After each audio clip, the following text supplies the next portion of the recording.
nessa noite, ok? Lucas 18, a partir do verso 1 até o 7, que diz assim: Jesus lhes contou uma parábola para mostrar que deviam orar sempre e nunca desanimar. Em certa cidade havia um juiz que não temia a Deus, nem respeitava ninguém. Havia também naquela mesma cidade uma viúva que sempre o procurava, dizendo: julgue a minha causa contra o meu adversário. Por algum tempo ele não a quis atender, mas depois pensou assim: é bem verdade que eu não temo a Deus, nem respeito ninguém. Porém, como esta viúva fica me incomodando, vou julgar a sua causa, para não acontecer que por fim venha a molestar-me. Então o Senhor disse: ouçam bem o que diz este juiz iníquo. Será que Deus não fará justiça aos seus escolhidos, que a Ele clamam dia e noite, embora pareça demorado em defendê-los? Digo a vocês que depressa lhes fará justiça. Contudo, quando o Filho do Homem vier, será que ainda encontrará fé sobre a terra? Amém. Oremos. Nosso Deus e Pai, somos gratos a Ti pela leitura da Tua Palavra. Obrigado pela liberdade que nós temos e o privilégio de estarmos aqui agora para ouvir a Tua Palavra. Ó Deus, obrigado por essa oportunidade preciosa que o Senhor nos dá. Oramos para que o Senhor fale conosco. Pedimos que o Senhor abra o nosso entendimento, a fim de que a Tua Palavra não seja apenas, ó Deus, uma forma de nós levarmos para casa alguma coisa e não irmos totalmente vazios, mas que ela realmente fira a terra do nosso coração. Que ela seja como aquela semente que cai em boa terra e frutifica abundantemente, porque isso certamente acrescentará em nossas vidas. A nossa semana será diferente, a nossa vida será diferente. Ó Deus, nós te pedimos então, fale conosco. Ó Deus, envia a Tua Palavra aos nossos corações. Tira todo impedimento, toda barreira nessa hora, e que o ambiente desse lugar seja totalmente limpo e adequado para a manifestação do Teu poder mediante a pregação da Tua Palavra. Nós oramos assim agradecidos, em nome de Jesus. Amém. Amém. Os irmãos e irmãs podem se sentar.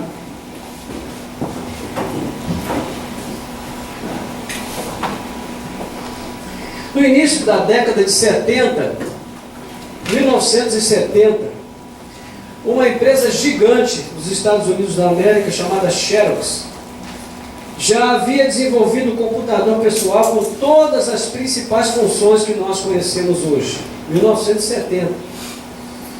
Já haviam desenvolvido a interface gráfica, que assim, grosso modo, é a distribuição dos ícones ali na tela do computador. Já haviam desenvolvido o mouse, a conexão com a impressora e com o e-mail, tudo isso já havia sido desenvolvido pela Xerox.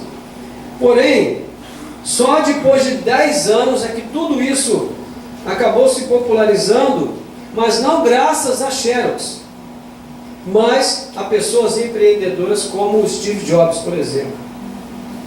Então, hoje em dia, em lugar da Apple, da Microsoft ou da Google, nós deveríamos ouvir falar muito da Xerox, como precursora de tudo isso. Mas a questão é, por que não aconteceu? Por que a Xerox não está popularizada como essas outras empresas gigantes, da nossa realidade de hoje, dos nossos dias? Porque os diretores da Xerox, quando eles ouviram falar, os engenheiros e os diretores, quando eles ouviram falar de uma invenção chamada mouse, eles debocharam e disseram mais ou menos assim: como é que uma coisa chamada mouse pode fazer sucesso? Então eles descartaram a ideia de pronto. Eles disseram: isso não deve ser uma coisa, isso não tem potencial de lucro, se tiver, muito baixo. Então entenderam que aquele fato novo não tinha as características que justificassem um alto investimento. Bom, hoje nós sabemos que eles estavam totalmente errados na sua avaliação, mas é tarde. Eles erraram feio porque erraram feio? Porque eles não souberam ler os tempos, não estavam preparados para algo tão inesperado e, enfim, perderam o tempo da oportunidade. Não é? Muito bem, quando nós lemos a Bíblia e os relatos dos evangelhos, nós percebemos que algo muito semelhante aconteceu com o povo escolhido nos dias de Jesus. Não é? Os judeus receberam em primeira mão a revelação do Filho do Homem. Jesus veio primeiro para o judeu, Paulo afirma isso categoricamente em Romanos 1,16. Lá na grande comissão do primeiro mandato de Jesus, da primeira chamada de Jesus aos 12 apóstolos, que naquele momento simbolizavam as 12 tribos de Israel, Jesus deixou bem claro que deveria ter o foco na evangelização para o povo judeu. Então, em Mateus 10,6, o Senhor diz: de preferência, procurem as ovelhas perdidas da casa de Israel. No entanto, como já previa o quarto evangelho de João, Jesus veio para o que era seu, mas os que eram seus não o receberam. Não é? João 1, versículo 11. Mas por que os judeus não receberam Jesus como Messias? O que os impediu? Bom, assim, de uma forma bem resumida, é porque na concepção das autoridades religiosas de Israel, Jesus não se parecia com o Messias. À luz do texto que nós lemos no início do nosso culto aqui, ele não tinha aparência nem formosura. E nada havia nele que agradasse às autoridades do povo, os mestres da lei. Como uma pessoa de aparência tão frágil e humilde poderia ser o Messias, ou o descendente prometido a Davi? Afinal, Jesus era um pacificador, Davi era um guerreiro, um homem de muito sangue nas mãos, um conquistador implacável. Então os judeus pensaram: esse homem não tem nada a ver com Davi e nem com as promessas. Então, os judeus valorizavam a aparência das coisas e não a essência delas. Não é? A aparência e não a essência. Logo, o servo sofredor de Isaías, ele não poderia ser considerado alguém importante, porque ele tinha uma aparência desprezível. E mais, a agenda de Jesus não tinha nada a ver com a agenda dos judeus, dos saduceus, dos fariseus, dos escribas, dos anciãos. Não tinha nada a ver. Então, eles descartaram Jesus. Por quê? Porque não viram nele o potencial de um Messias. E nisso, eles perderam também o tempo da oportunidade. E quando o Messias veio, ele os encontrou despreparados. Despreparados. Por essa razão, Jesus enviaria uma segunda missão, né? A missão dos 70, simbolizando as 70 nações dos povos antigos, conforme Gênesis 10. E dessa vez, então, haveria uma missão sem restrições. Quando Jesus enviou essa missão, inclusive ele estava em território samaritano, estrangeiro, né? Mostrando claramente que a missão agora visava alcançar a todo aquele que viesse a crer. E bendito seja Deus, porque foi assim que o Evangelho chegou a nós também. Louvado seja o nome do Senhor. Muito bem. Se a gente voltar um pouquinho, volte comigo um pouquinho até o capítulo 16 de Lucas, e acompanhe comigo agora uma pequena leitura de contexto, para a gente poder situar o nosso texto que nós lemos no início. Né? Ele tem um contexto bem amplo, né? A parábola do juiz iníquo, mas nós vamos pegar aqui apenas algumas partes para entender. Nesse contexto, nós vemos o tempo todo os judeus rejeitando a Jesus, e Jesus sabe disso.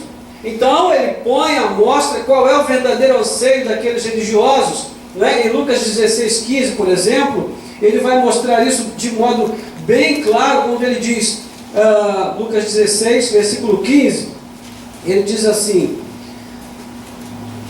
mas Jesus lhes disse: vocês são os que se justificam diante dos homens, mas Deus conhece o coração de vocês, pois aquilo que é elevado entre os homens é abominação diante de Deus. Ou seja, nem sempre a aparência que vocês aprovam é aprovada por Deus. Então eles buscavam o quê? A autojustificação, o reconhecimento diante dos homens, não é? Portanto, eles não poderiam mesmo receber o Messias.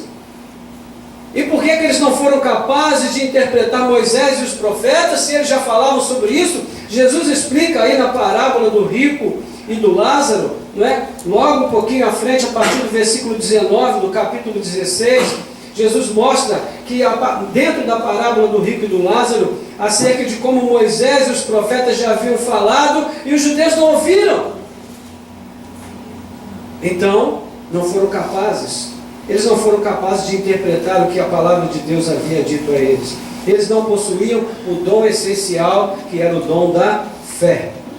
Por isso, no capítulo 17, versículos 1 a 9, aí avança um pouquinho comigo agora, quando nós lemos a história dos 10 leprosos que foram curados, apenas um voltou para dar glória a Deus, e esse um não era judeu, era samaritano, um estrangeiro, mais uma vez mostrando que aqueles que não eram o povo escolhido prioritariamente souberam ler o que os judeus não souberam ler.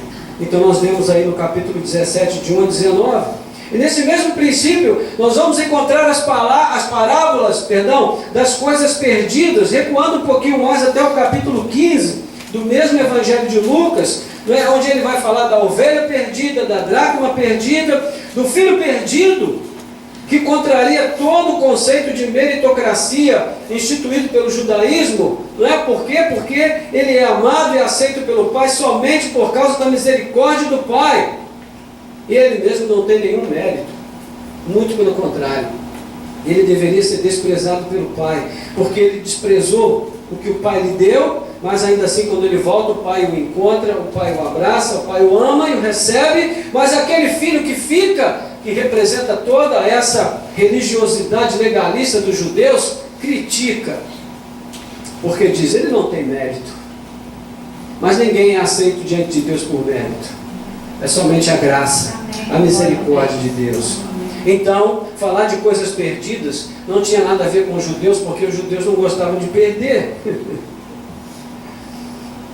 Eles eram avarentos, eles amavam as riquezas. No capítulo 16, Jesus vai falar várias vezes a respeito desse tema das riquezas, mostrando para eles que as riquezas não compram também a graça e o perdão de Deus. Né? Então, como é que eles poderiam acreditar em Jesus e o aceitar como Messias? Não poderiam. Não é? E como eles entendiam que Jesus era um falso Messias, muitas vezes faziam perguntas que sempre tinham o fim de expor o Filho de Deus ao descrédito do povo. E numa dessas ocasiões, eles fazem uma pergunta interessante. Veja aí no capítulo 17, versículo 20, primeira parte. Né? Indagado pelos fariseus sobre quando viria o reino de Deus, Jesus lhes respondeu. Ou seja, qual é a pergunta dos fariseus? Quando virá o reino de Deus? Né? Isso nos leva então ao contexto imediato da nossa parábola inicial, porque o assunto se inicia justamente com a pergunta dos fariseus: quando virá o reino de Deus? Esse é o tema que vem norteando todo o Evangelho de Lucas. Já no versículo 16 do capítulo 16, nós podemos ler: a lei e os profetas foram até João Batista, e desde esse tempo o Evangelho do reino de Deus vem sendo anunciado. Mas, quando nós voltamos à pergunta dos fariseus, qual foi a resposta de Jesus? Está logo aí no versículo 20. Mas antes da resposta de Jesus, você se lembra que nós dissemos um pouco antes que os judeus valorizavam a aparência das coisas e não a essência delas? Muito bem. Com isso em mente, veja qual foi a resposta de Jesus para eles. Versículo 17, versículo 20 do capítulo 17, segunda parte. Jesus disse assim: olha, o reino de Deus não vem com visível aparência. Não vem com visível aparência. O que é que Jesus está dizendo a eles? Que o reino de Deus prometido é um reino que naquele momento não podia ser visto. E por que não podia ser visto? Porque os fariseus e as autoridades do povo não tinham olhos para ver. Esse reino não pode ser delimitado pelo tempo e pelo espaço. Não é um reino geográfico. Então Jesus diz assim: olha, ninguém dirá, ele está aqui, ou ele está ali. Não, o reino já está entre vocês. É o que Jesus responde a eles, né? No versículo 21. Segunda parte, o reino já está entre vocês. Ok, vamos parar um pouquinho nesse ponto para entender o que Jesus está dizendo então. Efetivamente. Na resposta de Jesus ao fariseu, o reino de Deus não deve ser procurado da perspectiva geográfica. Mas por quê? Porque para os judeus, quando viesse o reino de Deus, ele seria estabelecido em Jerusalém. Ali ficaria a capital messiânica mundial, e de Sião sairia a lei para todos os povos, de maneira literal. É claro que eles estão interpretando literalmente as profecias como Isaías capítulo 2. Não é? Mas Jesus deixou bem claro em seus ensinos que a sua entrada neste mundo, ou seja, a sua encarnação, significava a chegada do reino de Deus. Ou seja, o reino de Deus está presente na pessoa de Jesus, em suas palavras, em suas obras, na sua presença no mundo. Mas o estilo de vida dos fariseus, dos escribas e das demais lideranças do povo não permitia que eles pudessem enxergar. E por quê? Eles consideravam importante apenas aquilo que agradasse aos seus olhos. Eles buscavam a aprovação dos homens e das instituições puramente humanas, não é? Como nós vemos em Mateus capítulo 6, Jesus dizendo, olha, eles gostam dos primeiros lugares, eles gostam de orar em pé na praça para que todo mundo veja, alarmam suas franjas, não é? Que eram uma forma de expressar espiritualidade através da roupa. Portanto, esse era o estilo de espiritualidade dos fariseus. Mas Jesus fala, o reino de Deus não vem com visível aparência.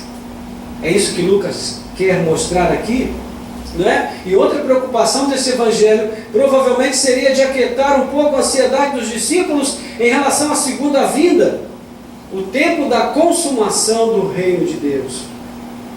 Portanto, Lucas vai registrar essas palavras de Jesus, não é? O reino de Deus está entre vocês. Amém, irmãos? Amém. Vocês estão comigo até aqui? Amém. Ok. Então, no entanto, ainda que o reino já esteja entre nós, como Jesus disse, haverá um tempo em que o reino de Deus será visível. Ele se manifestará visivelmente nesse mundo, sim. E é sobre isso que vai falar, na sequência do texto que nós temos agora, o evangelista Lucas, a partir dos versículos 22 em diante, não é? E qual será a principal característica, então, dessa manifestação visível do reino de Deus? A principal característica será a surpresa. E o mestre usa aqui várias ilustrações para demonstrar isso. Primeiro, será como um relâmpago assustador, notório, todos verão, e será repentino. Ele diz, como um relâmpago que sai do Oriente e atravessa para o Ocidente. E o meu microfone de fogo.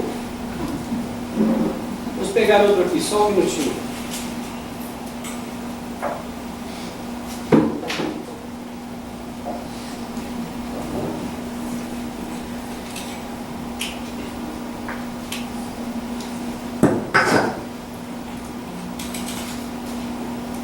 Ok, quem sabe faz ao vivo, né, irmãos? Então vamos lá. Então, a vinda do Filho do Homem será notória, todo olho verá. Segunda coisa, será como nos dias de Noé? O que aconteceu nos dias de Noé? O dilúvio chegou e encontrou todos despreparados, porque não acolheram a palavra de Noé. Depois será como nos dias de Ló. E o que aconteceu nos dias de Ló, quando ninguém acreditava que Sodoma iria ser destruída, o fogo veio e destruiu tudo e todos. Então será, enfim, um dia de apenas uma emergência. Será o dia de apenas uma coisa importante: ser recolhido ao reino de Deus. Então, esse dia será terrível para todos aqueles que não acolheram a Cristo no tempo de oportunidade, no dia da visitação. Por isso, muitos desejarão ver aqueles dias de oportunidade, os dias do Filho do Homem, mas isso já não será possível.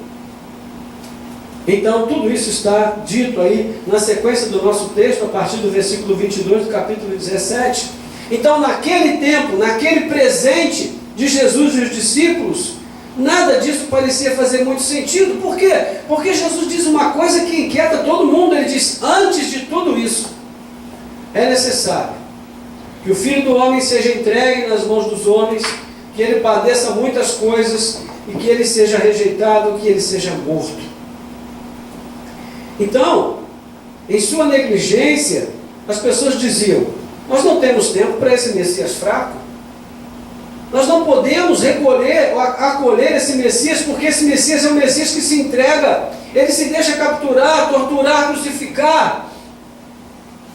E essa será a razão da condenação de muitos na consumação do reino: o egocentrismo, a falta de visão, de percepção, não é? Do que é o verdadeiro Evangelho, de quem é o verdadeiro Cristo. Daquelas mesmas pessoas que viviam ocupadas demais para prestar atenção ao chamado de Jesus, que desprezavam aquele Messias que era o único e verdadeiro, mas não tinha aparência. Como nós falamos hoje pela manhã, nós vivemos num mundo de aparência. Tudo nesse mundo é valorizado dependendo da aparência, não é? Se você entrar num banco bem vestido, né, bem alinhado, você pode não ter dinheiro, mas todo mundo vai te tratar bem. Mas você pode ter muito dinheiro. Se você entrar de chinelo, né, mal vestido, as pessoas vão te tratar mal, ainda que você tenha muito dinheiro. Porque o mundo que nós vivemos julga pela aparência, assim como era o mundo das autoridades religiosas nos dias de Jesus. Então tudo isso nos leva para onde? Para a parábola do juiz iníquo, o nosso texto inicial. Essa parábola é contada nesse mesmo contexto, porque Jesus falava para a mesma audiência, não é? E qual é o assunto da parábola? Logo no primeiro versículo, Lucas nos explica assim: olha, a parábola é contada para falar a respeito do dever de orar sempre e nunca esmorecer. Versículo 1. Ah, pastor, então me desculpe, mas a parábola é sobre oração? Será? Será que é sobre oração? Bem, a parábola fala de oração perseverante, sim. Mas quem é que deveria orar sem esmorecer? E mais uma pergunta: orar com vistas a quê? Orar para quê? Ok, então vamos ler o nosso texto novamente, de modo bem calmo agora. Respire fundo aí. Vamos ler com calma. Jesus lhes contou uma parábola para mostrar que deviam orar sempre e nunca desanimar ou esmorecer. Em certa cidade havia um juiz que não temia a Deus, nem respeitava ninguém. Havia também naquela mesma cidade uma viúva que sempre procurava, dizendo: julgue a minha causa contra o meu adversário. Por algum tempo ele não a quis atender, mas depois pensou assim: é bem verdade que eu não temo a Deus, nem respeito ninguém. Porém, como esta viúva vive me incomodando, vou julgar a sua causa, para não acontecer que por fim venha molestar-me. Então o Senhor disse: ouçam bem o que diz este juiz iníquo. Será que Deus não fará justiça aos seus escolhidos, que a Ele clamam dia e noite, embora pareça demorado em defendê-los?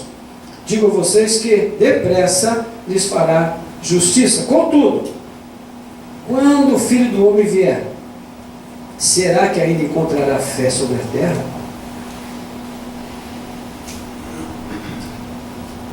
Muito bem, vamos tecer algumas considerações bem rápidas aqui.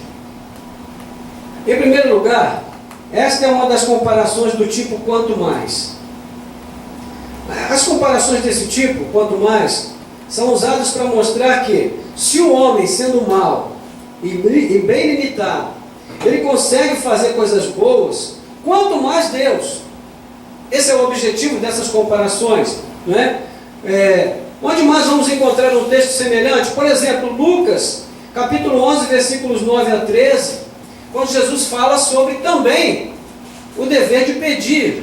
Ele diz: peçam e lhes será dado, batam e a porta se abrirá, busquem e vocês encontrarão. E lá no fim ele diz assim: porque se vocês, sendo maus, sabem dar boas dádivas aos seus filhos, quanto mais o vosso Pai Celestial dará o Espírito Santo a quem lhe pedir. Então essas comparações estão relacionadas ao quanto mais, que vai se repetir muitas vezes nos evangelhos.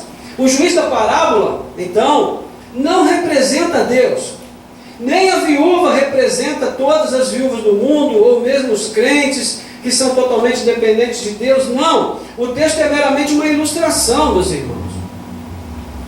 Então, quando por importunação da viúva o juiz lhe concede aquilo que ela pede, a conclusão de Jesus é a mesma. Se um juiz iníquo foi capaz de fazer justiça a essa viúva, quanto mais Deus fará justiça aos seus escolhidos. Versículo 7, primeira parte do capítulo 18 que nós lemos. Será que Deus não fará justiça aos seus escolhidos? Ou seja, claro que fará. Agora, a quem Deus fará justiça mesmo? Aos seus escolhidos. Esses escolhidos que clamam a Ele de dia e de noite. Então veja, como a viúva, sem esmorecer, sem desanimar, oram durante o dia, oram durante a noite, eles oram o tempo todo. Eles estão sempre em oração. Versículo 7, segunda parte. Em quarto lugar, nós temos a preocupação que levou aquela parábola, né? Por isso Jesus a contou. Qual foi a preocupação? Quando virá o reino de Deus? A preocupação tinha a ver com o tempo. O tempo que ainda demoraria até que Deus fizesse justiça. E aí no versículo 7, terceira parte, e no versículo 8, primeira parte, a gente lê assim: embora pareça demorado em defendê-los, digo a vocês que depressa lhes fará justiça. A questão aqui é o tempo. O tempo incomoda. Porque quando parece que Deus está demorando, isso não melhora, só piora. Cada vez que o tempo passa e as coisas não acontecem, né, parece muito mais que Deus está demorando. No final, Jesus faz uma pergunta que se justifica pela ênfase que é dada na parábola. Ele pergunta: contudo, quando o Filho do Homem vier, será que ainda encontrará fé sobre a terra? Versículo 18, versículo 8 do capítulo 18, segunda parte.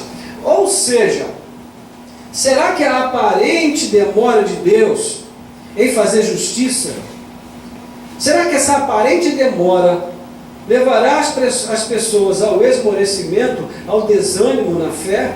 Será que elas vão deixar de crer? Será que elas vão desistir, desanimar, se abater? Então essa pergunta tem uma intenção de forçar uma resposta dos discípulos, não positiva ou negativa naquele momento, mas é uma resposta que vai ser dada ao longo da caminhada. Durante muitos anos eu li essa pergunta, tendo a certeza de que a única resposta que caberia aqui seria um grande não. Mas depois de tanto refletir e estudar e aprender com outros, eu entendi o seguinte: mas se Jesus vem à Terra e não vai achar fé, então ninguém vai ser levado, né? A igreja não vai ser arrebatada, ninguém vai ser salvo. Então não pode ser não, tem que ter outra resposta. Afinal de contas, qual é o sentido da pergunta? Então ela não é uma pergunta retórica, é uma provocação de Jesus. E se nós levarmos em conta a ênfase da parábola, nós veremos que faz todo sentido, porque o assunto da parábola é o mesmo do texto que o precede, ou seja, a inquietação com a aparente demora de Deus em fazer justiça. Então Jesus pergunta: será que quando o Filho do Homem vier, ele vai encontrar fé sobre a terra? Nós fazemos isso o tempo todo, irmãos. Essas perguntas de provocação, né? Qual é a mãe que nunca perguntou para um filho: será que tu vai deixar esse armário bagunçado desse jeito? O que ela está dizendo? Que o filho não vai deixar o armário bagunçado? Porque ele vai deixar? Não, ela não está dizendo nem que sim, nem que não. Ela só está provocando esse filho, não é? Ou a esposa que pergunta para o marido: hoje é nosso aniversário de casamento, será que a gente não vai nem sair para comer alguma coisa? Fazer alguma coisa diferente? O que ela está dizendo? Nem que sim, nem que não. Ela só está fazendo uma provocação, né? E bem-aventurado o marido que pode responder a provocação, né? Nesse caso. Então, é uma pergunta que provoca, não é uma pergunta que traz ou que chama uma resposta necessariamente. Então, nesse sentido, é que o assunto da parábola fica bem estabelecido. É o assunto que vinha anteriormente sendo tratado por Jesus. Quando é que o reino de Deus virá? Está demorando, não é? E aqui já a caminho de terminar essa breve meditação, Jesus vem anunciando o tempo todo aqui o Evangelho, né, ao longo desse texto. Primeiro, a razão da sua vinda a este mundo, que foi o quê? Inaugurar o reino de Deus. O reino de Deus já está entre vocês. Segundo, o meio indispensável de acesso ao reino de Deus, que é o quê? A morte de Cristo na cruz do Calvário. Porque se Cristo não morre na cruz do Calvário, se Ele não derrama o seu sangue por nós, Ele não nos redime dos nossos pecados e ninguém tem acesso a Deus. Terceiro, Ele anuncia a sua ressurreição. O Filho do Homem dará a sua vida sim, mas Ele irá retomá-la. Quarto, a sua segunda vinda, né? Ele também anuncia a sua segunda vinda, porque Ele foi assunto aos céus, mas o Filho do Homem virá a segunda vez. E quinto, Ele virá para fazer justiça. Às vezes eu escuto umas teorias por aí, a gente tem que ficar quieto para não rir, né? Porque senão a gente acaba apanhando na rua. Mas umas besteiras que o pessoal fala, eu já escutei isso várias vezes no trabalho, né? Quando eu tentava falar de Jesus para as pessoas, e o pessoal falou assim: se Jesus voltar a esse mundo, vão matar ele de novo. Eu olhava para o sujeito e falava assim: meu Deus do céu, criatura ignorante, meu Pai amado, será que não sabe que Jesus não vai vir mais agora como aquele Messias sofredor, né? Quem lê o Apocalipse, no capítulo 7, por exemplo, e em outros textos, ele virá, irmãos, como um juiz, estabelecerá o seu trono na terra, e todo joelho se dobrará perante ele. Amém. Não será uma questão de escolha, será um impulso irresistível que o próprio Deus vai provocar nas pessoas com a vida de Jesus. O profeta Amós pergunta para os judeus: por que vocês desejam o dia do Senhor? Não vai ser um dia de festa, não. Vai ser um dia terrível. Olha só. Então, a questão é: que mensagem Lucas quer transmitir para os seus ouvintes? A resposta de Jesus aos fariseus e aos seus ouvintes, né, tem como alvo prioritário os discípulos de Jesus, os seguidores de Jesus, depois os apóstolos, a igreja primitiva, a igreja sofredora, os mártires que morreram e sofreram por causa de Jesus. O mesmo público para o qual vai falar no Apocalipse de João em resposta ao clamor das almas dos mártires que estão sobre o altar, lá em Apocalipse 6, versículos 9 a 11, quando eles perguntam: Senhor, até quando o Senhor não vinga o sangue dos teus filhos, dos teus servos que morreram por causa do testemunho do Evangelho? E a Bíblia diz que a eles foram dadas vestes brancas, e então o anjo disse: espere mais um pouco, até que se complete o número dos seus irmãos, que devem ainda ser alcançados. Ou seja, até quando, Senhor? É a pergunta que Jesus está respondendo aqui.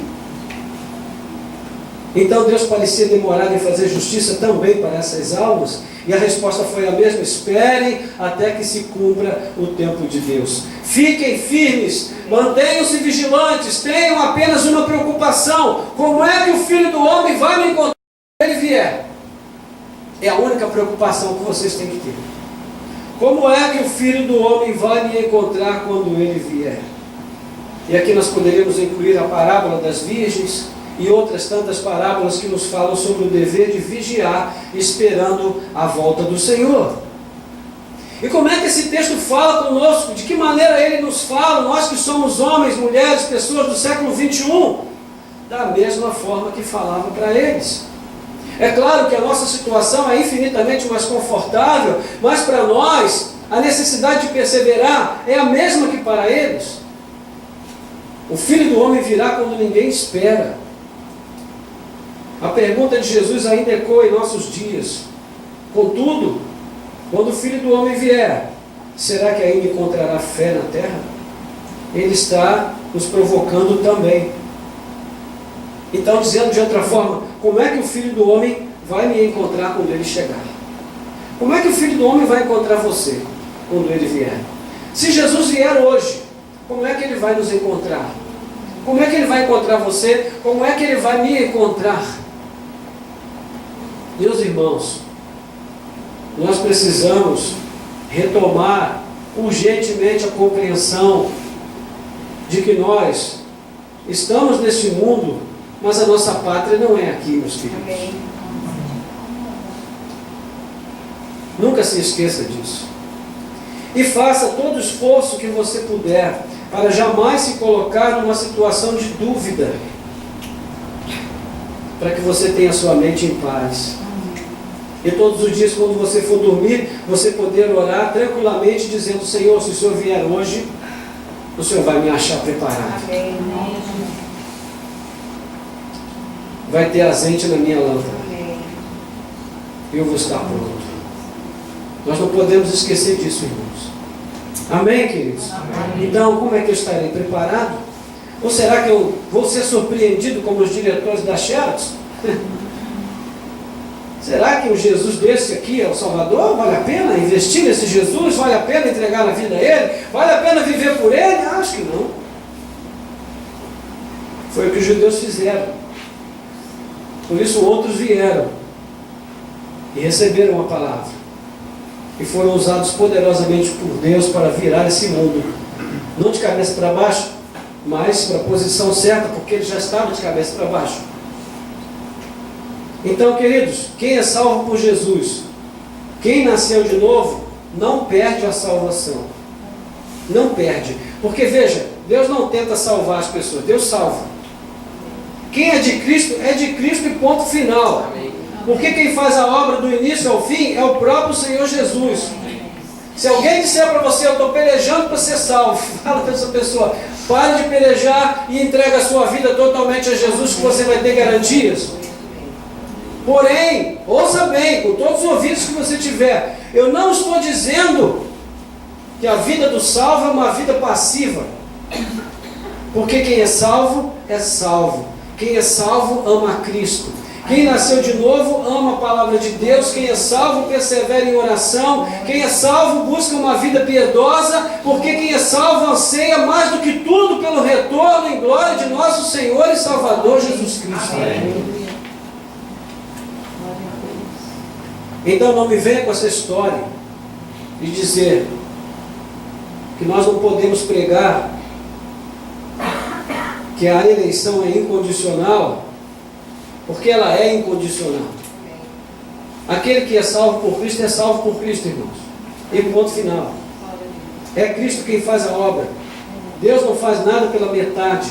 E Ele não depende da nossa boa vontade, nem do nosso esforço para fazer o que quer que seja. O apóstolo Paulo diz que Ele morreu pelos nossos pecados quando nós ainda éramos ímpios. Ou seja, Ele não dependeu da nossa atitude, da nossa iniciativa. Então uma coisa está ligada à outra. O que Deus faz e o que nós fazemos. Tudo isso está relacionado. Portanto, não perca o tempo da oportunidade. E não se perca. Amém? Aproveite o tempo da visitação. E coloque a sua vida diante do Senhor.